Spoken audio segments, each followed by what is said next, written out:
Thanks for joining me today. I've been thinking about you a lot. Do you know what the word chaos means? What if I showed you this picture?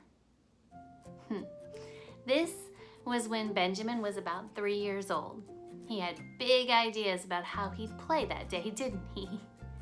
I walked in and this is what I saw. Everything pulled out, stacked precariously on top of each other. Now, can you tell me what chaos means? Yep, out of order, in disarray. What about this picture?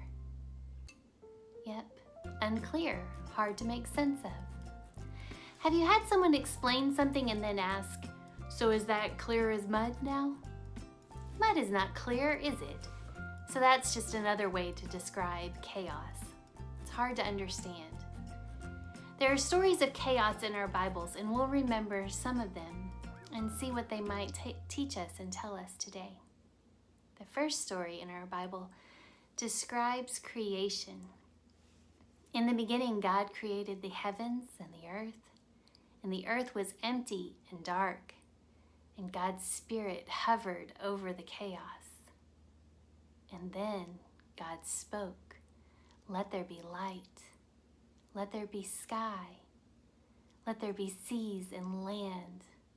Let there be plants. Let there be sun, moon, and stars.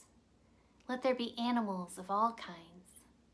And let us make people in God's image." God is not a God of chaos, but a God of peace. Then there is the story of Elijah. God said to Elijah, "Go out and stand on the mountain before the Lord, for the Lord is about to pass by." Now there was a great wind, so strong that it was splitting mountains and breaking rocks into pieces before the Lord. But the Lord was not in the wind. And after the wind, an earthquake, but the Lord was not in the earthquake. And after the earthquake, a fire, but the Lord was not in the fire. And after the fire, a sound of sheer silence. And when Elijah heard it, he wrapped his mantle around his face and he went out and he stood at the entrance of the cave. And then there came a voice to him that said, "What are you doing here, Elijah?" God is not a God of chaos, but the God of peace. Then God sent his son Jesus to earth to grow and to teach people about how to live in peace with one another and with God, and not to live in chaos and confusion. Jesus once got in a boat with his close friends, the disciples, and Jesus fell asleep. A great big storm came and began to rock the boat, and giant waves crashed the boat and scared the disciples. It was total chaos.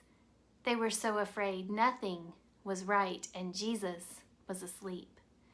So they woke Jesus up, and Jesus spoke to the wind and told the waves to be still. He calmed the storm. The wind and the waves settled down. The disciples were safe once again. God is not a God of chaos, but the God of peace.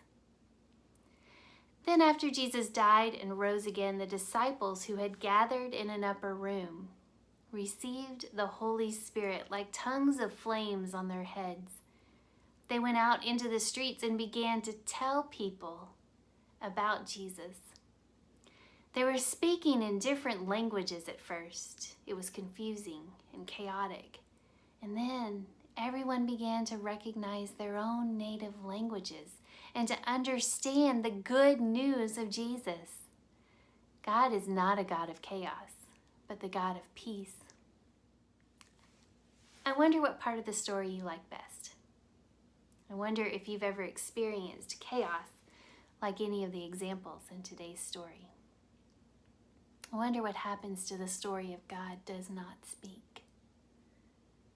I wonder what you heard God speak to you today in today's story.